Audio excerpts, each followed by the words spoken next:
ये build video start करने से पहले मैं आपको पार्ट्स बता दूं। अगर आपको बिल्ड करना आता है पीसी तो आपको पूरा वीडियो देखने की जरूरत नहीं, आप अकेले पार्ट्स जान लीजिए, उसके बाद आपको सब समझ में आ जाएगा कि ये पीसी में क्या क्या लगा है। सबसे पहले मेन चीज अपनी कोर 2 क्वाड Q9400 जो प्रोसेसर है।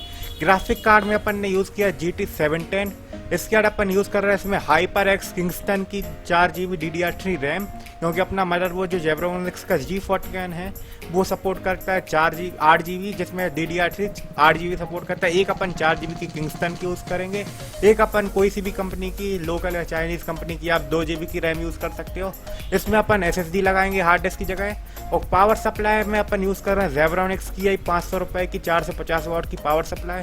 एक फॉक्सिन का अपन ऐसे ही लोकल सा कूलर यूज कर रहे हैं, क्योंकि अपन का प्रोसेसर पुराना है, सस्ते के कारण पुराना लिया है, और नया प्रोसेसर बनना भी बंद हो गया तो नया आपको Q9400 मिलेगा भी नहीं, तो एक अपन आफ्टर मार्केट कूलर लिया है फॉक्सिन की तरफ से।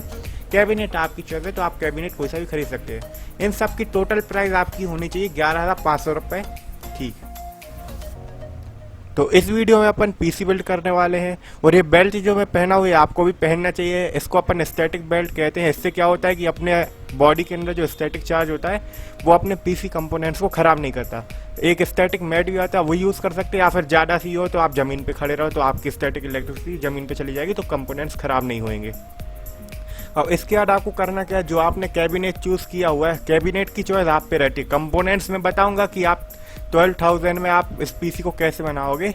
मेरे को तो ये 11,000 होना है, मैंने 1,000 रुपये आपके लिए ज़्यादा कर दिए हैं कि मतलब 19-20 हो जाए। तो ऐसे ही अपन इस डिब्बे को खोल लेंगे, अपने कैबिनेट को। कैबिनेट आपकी चॉइस है, आपको जितने का खरीदना है वो आपकी चॉइस रहती है। मैं आपको नहीं बता सकता कैबिनेट कौन सा, क्योंकि आपको लुक्स पे डिपेंड करता है कैबिनेट आपको अपने पीसी को कैसा लुक देना है। उसके बाद आपको पावर सप्लाई लगानी है सबसे पहले तो।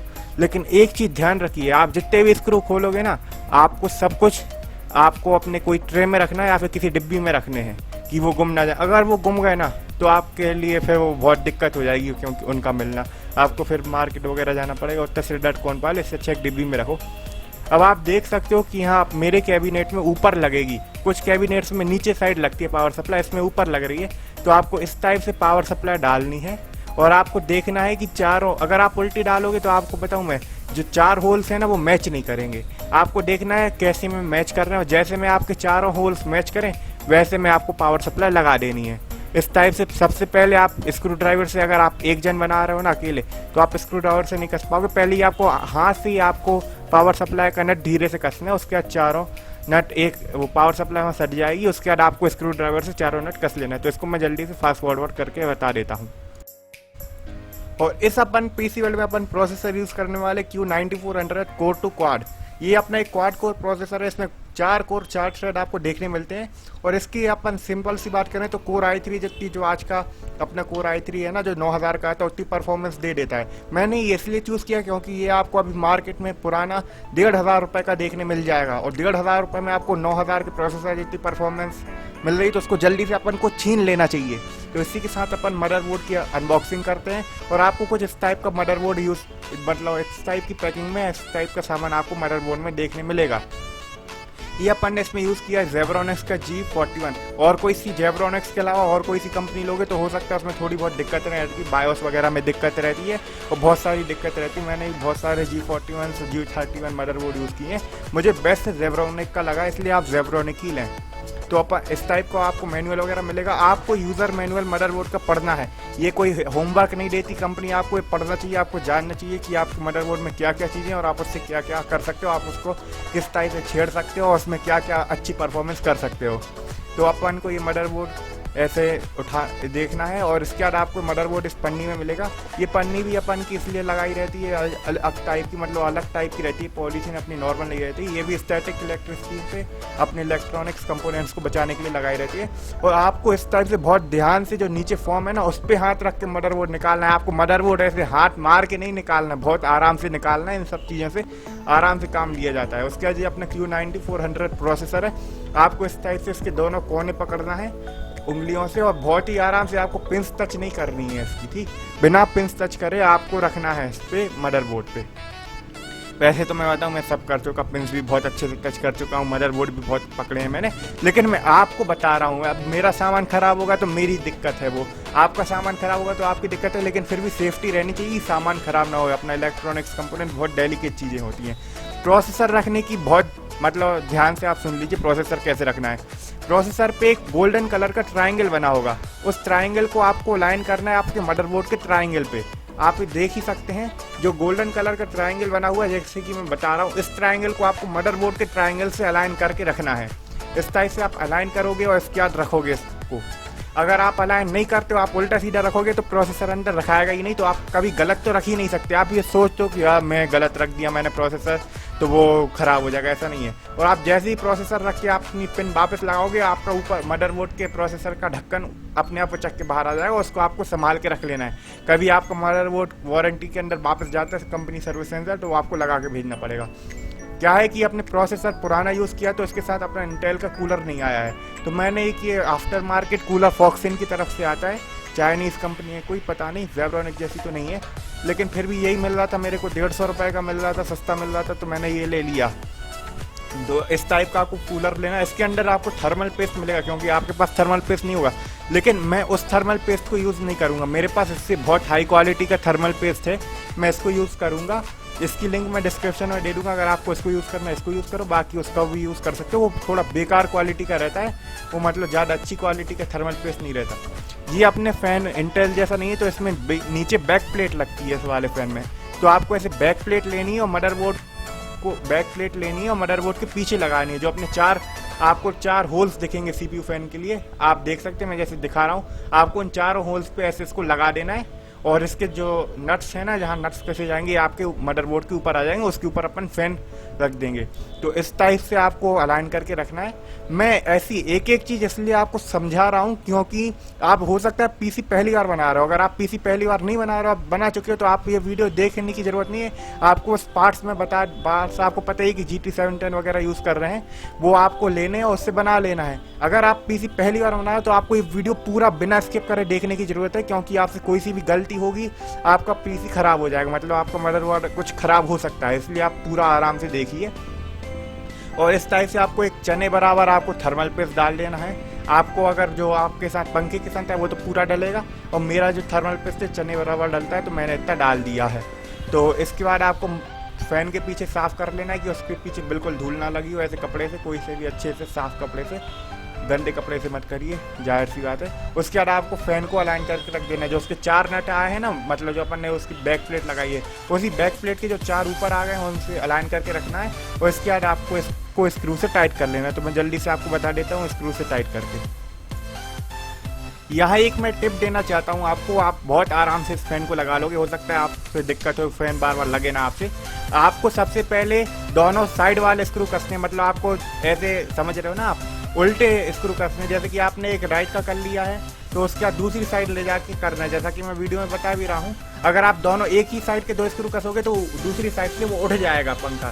तो आपको ऐसा नहीं करना है, आपको एक स्क्रू एक साइड का और दूसरी साइड का भी एक स्क्रू कसना है। उसके बाद ऐसे ही आपको दोनों स्क्रू बांट के कसने हैं। इसमें अपन कर रहे हैं बहुत ही हाई क्वालिटी की रैम यूज़, अपनी HyperX किंगस्टन की 4GB DDR3 रैम। ये अपनी एक 4GB की रहेगी, अगली 2GB की रहेगी। ये आपको आराम से 1800 रुपये की मार्केट में मिल जाएगी। 1800 की यही मिलती है, आप लोकल लोगे वो आपको 1500 की मिलेगी। और इसमें 3 साल की वारंटी है, वारंटी 3 साल की, जो इसकी मेन बात है। ऊपर से हीट सिंक वाली और बहुत ही हाई क्वालिटी की रैम है। और गेमिंग में ऐसी ही रैम यूज़ करनी चाहिए। आप सस्ती रैम यूज़ करोगे वो गेमिंग नहीं करवाएगी, मतलब गेमिंग तो करवाएगी लेकिन हो सकता है आपके FPS में अंतर आ जाए, रैम आपकी बॉटल लैग करे बाकी सबको। इसके बाद अपनी 4GB की मेन रैम है जिस पे गेम्स लोड होंगे। और एक और क्योंकि 4GB मस्त, 4GB मतलब छोटी रैम होती है, गेमिंग के लिए वो नहीं रहती, तो एक और अपनी चाइनीज़ कंपनी की 600 रुपये वाली एक 2GB की रैम लगाएंगे अपन। इसको बाद में आप रिप्लेस कर सकते हो क्योंकि ये ज़्यादा अच्छी क्वालिटी की नहीं है। और 600 रुपये की, और ज़्यादा से ज़्यादा इसकी वारंटी भी इसमें 6 महीने की दी गई है मुझे। ये हो सकते है 1-1.5 साल में निपट जाए। जैसे ये ख़राब हो तो आप एक और HyperX की, जब तक आपके पास पैसे आ जाएंगे तो HyperX ब्लू की आप एक और 4GB की रैम लगा सकते हो, तो आपका 8GB का सिस्टम हो जाएगा।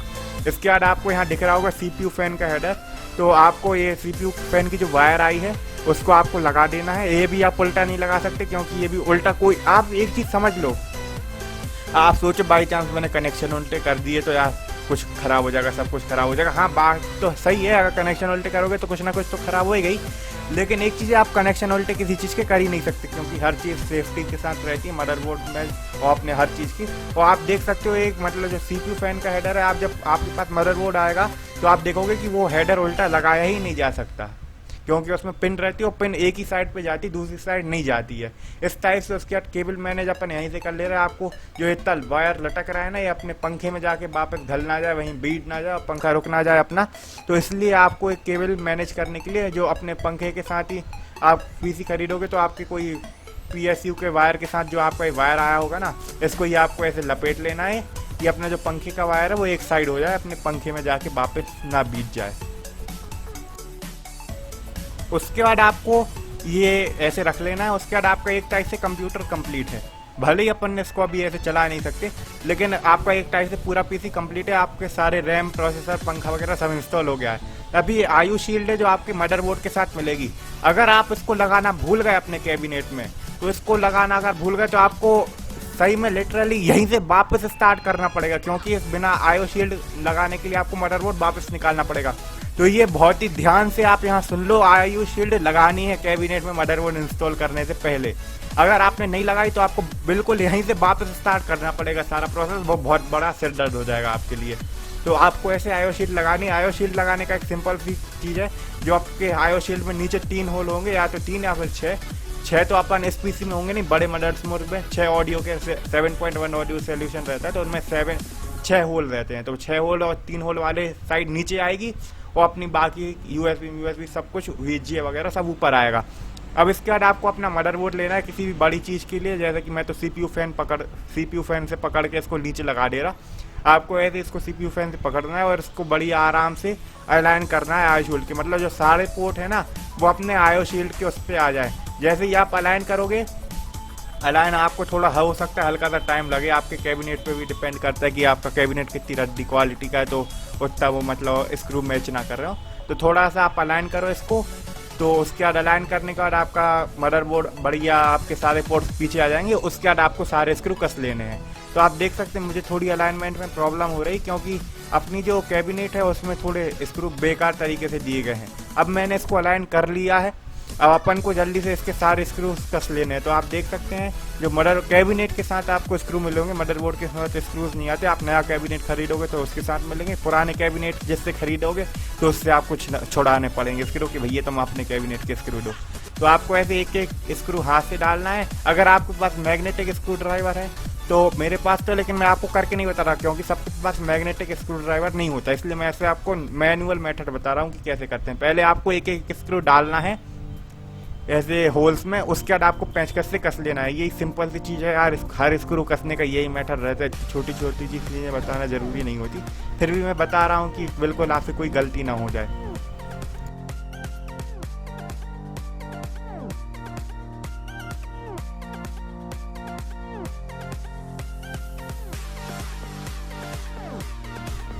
अब आपको अपने मदरबोर्ड में पावर सप्लाई की केबल्स लगानी है। तो आप देख ही सकते हैं यहाँ आपको सबसे बड़ा केबल जो अपना 16 पिन कनेक्टर रहता है, जो मदरबोर्ड को पावर देता है, उसके सबसे रैम वगैरह को, ग्राफिक कार्ड को पावर देता है, क्योंकि अपना ग्राफिक कार्ड अपनी PCI एक्सप्रेस से ही पावर देगा, छोटा ग्राफिक कार्ड है। तो आपको ये कनेक्टर लेना है और आपको सबसे बड़ा स्लॉट जो 16 पिन कनेक्टर का स्लॉट होता है उसमें लगा देना है। ये कनेक्टर थोड़ी दम से, और कुछ कुछ मदरबोर्ड में बहुत दम से लगता है, और पावर सप्लाई के कनेक्टर पे भी डिपेंड करता है। तो उतनी दम लगती है, इसमें बहुत दम लगती है, मैं बता रहा हूँ। आप ये मत सोचना कि मैंने ज़्यादा दम लगा दी तो मदरबोर्ड टूट जाएगा। सबको पता रहता है कि ये कितनी दम लगाएंगे तो मदरबोर्ड टूट जाएगा। तो उस हिसाब से आपको उतनी दम लगा के जितने में कनेक्टर अच्छे से बिना लूज हुए लग जाए और आपको मतलब मदरबोर्ड भी ना टूटते, ऐसा दम लगा के आपको आराम से लगा देना है। और इसके बाद अपनी यही 4 पिन कनेक्टर भी CPU को आप ऐसे ही लगा लो, वहाँ जगह रहती है।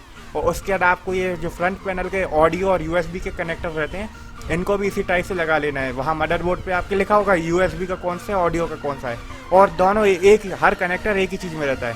और ये अपने फ्रंट पैनल के स्विच वगैरह के LED के कनेक्टर रहते हैं, ये मैं आपको बता नहीं रहा क्योंकि उनमें बहुत झंझट रहती है। स्टार्टिंग में आपको मैंने मैनुअल दिखाया था, तो उसमें आपको बता दिया था उनने कि किस टाइप से लगाना है। तो आप मैनुअल देख के आराम से अपने फ्रंट पैनल के कनेक्शन कर सकते हैं। मैनुअल में सब लिखा रहता है, इसलिए मैं कहता हूँ मैनुअल पढ़ा करो सब चीज़ों के। अब अपना ग्राफिक कार्ड लगाना है। तो ग्राफिक कार्ड का बक्सा खोलोगे तो आपको वैसे ही जैसे मदरबोर्ड में मिला था एक इंस्टॉलेशन गाइड, इसको भी आप पढ़ लीजिए। मैं तो बता ही रहा हूँ कैसे इंस्टॉल करना है। और ये अपना ग्राफिक ड्राइवर सीडी, इसकी अपन को जरूरत नहीं, इसको आप फेंक दो, क्योंकि अपन इंटरनेट से लेटेस्ट ड्राइवर इंस्टॉल करेंगे। डीवीडी में पुराने ड्राइवर हैं। अब आपके पास इंटरनेट नहीं है तो आप ये वीडियो कैसे देख रहे हो? इंटरनेट तो सबके पास होता है, तो इंटरनेट से इंस्टॉल करना है अपन को ड्राइवर, ठीक। तो अब नहीं है आपके पास, मतलब आप ड्राइवर इंस्टॉल ना कर पाए तो सीडी का मतलब रहता है, इसलिए सीडी दे रहे थे। बाकी बिल्कुल हाईली रिकमेंडेड है कि इंटरनेट से इंस्टॉल करो। इसके बाद आपको ये आप देख सकते हैं, इसके जो कनेक्टर्स हैं, दो मैंने पीछे स्क्रू रख दी, वो अपने VGA के हैं। आपके में VGA के पिंस लगे आएंगे। क्या है, मैंने इसको इसलिए पहले से ही निकाल लिया था, मैंने VGA कनेक्टर के 2 पिंस कि VGA कनेक्टर ऐसा खुल जाए। आप देख सकते हैं मेरा VGA कनेक्टर खुला हुआ है, इसमें लटक रहा है। लेकिन आपके में ऐसा नहीं लटकेगा, क्योंकि आपके में कसा हुआ आएगा। अब ये मैंने इसलिए किया क्योंकि इस कैबिनेट में अगर आपको लगाना है ना, तो आपको VGA कनेक्टर निकाल के लगाना पड़ेगा, क्योंकि वो अंदर नहीं जा रहा था, तो इसलिए मैंने ऐसा किया है। बाकी आपका बड़ा कैबिनेट हो तो उसमें हो सकता है बिना VGA कनेक्टर को निकाले आपका अंदर चला जाए। तो बाकी मैं बाद में कस के बता दूंगा। अगर आपके कैबिनेट में भी आप पहले तो आप VGA कनेक्टर लगा के ट्राई करो। अगर VGA कनेक्टर लगाए में नहीं जा रहा है तो आपको VGA कनेक्टर के 2 स्क्रू पीछे से खोल के निकालने पड़ेंगे, उसके बाद हो जाएगा। अब इसके बाद आपको ये कैबिनेट की बैक प्लेट निकाल लेनी है।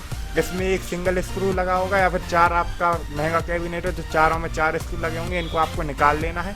इस टाइप से आपकी बैक प्लेट निकल जाएगी। और उसके बाद आपको ग्राफिक कार्ड इंस्टॉल करना है। तो ग्राफिक कार्ड इंस्टॉल करने का सीधा सा मतलब है PCI स्लॉट, जो सबको पतला रहता है और सबसे बड़ा स्लॉट भी रहता है अपने मदरबोर्ड का ग्राफिक कार्ड लगाने के लिए। उसमें आपको बहुत ही अलाइन करके आपको देख लेना है ग्राफिक कार्ड कैसी जा रही है। ग्राफिक कार्ड के सारे जितने पोर्ट हैं वो अपनी बाहर साइड आएंगे और वो अंदर साइड आएगा उसका PCI का स्लॉट। और उसके बाद आपको अच्छी सी थोड़ी सी दम लगा के इसको दबा देना है। और आप जैसे ही हल्की सी दम लगाओगे ना और दबा दोगे, आपको क्लिक की आवाज़ आएगी। तो क्लिक की आवाज़ आते ही साथ आप समझ लीजिए आपका ग्राफिक कार्ड इंस्टॉल हो गया और आप बढ़िया है। उसके बाद आपको नट कस लेना है। तो अब मैं बताता हूँ आपको। और हो सकता है आप Jabra Onyx का बोर्ड यूज़ कर रहे हो तो इसमें एक लॉक रहता है, इसमें क्लिक की आवाज़ नहीं आती कुछ बोर्ड में, क्योंकि उसमें लॉक रहता है। वो लॉक ऑटोमेटिक नहीं रहता, वो मैनुअल रहता है। तो आपको ऐसे ग्राफिक कार्ड अंदर घुसाना है। तो आप देख सकते हैं मैंने अभी अंदर घुसा दिया। उसके बाद आपको हाथ से ही वो लॉक लगा देना है। बाकी आप कैसे देखोगे कि आपका ग्राफिक कार्ड सही से लगा कि नहीं? ऊपर से आप देख लीजिए जो आपके गोल्डन पिन्स है ना, जो गोल्डन कनेक्टर अपने ग्राफिक कार्ड के, वो दिख तो नहीं रहे। अगर वो दिख नहीं रहे वो सारे अंदर चले गए अपने PCI स्लॉट के, ग्राफिक कार्ड अपना बहुत ही अच्छे से लग चुका है।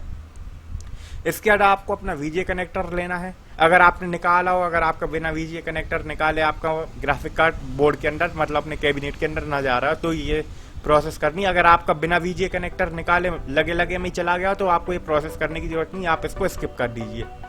तो आपने कनेक्टर निकाला होगा तो कनेक्टर के आपने 2 स्क्रू खोले होंगे, जिसमें अपन VGA के स्क्रू कसते हैं, जो अपनी केबल के स्क्रू हैं, उससे ये कसा रहता है। तो आपको एक स्क्रू, दोनों स्क्रू को पहले हाथ से लगाना है और इसके बाद इसको आपको प्लायर, या फिर अपन हिंदी में बोले तो प्लास्टिक मिरर से इसको वापस कस लेना है, जैसा कि मैं बता रहा हूँ।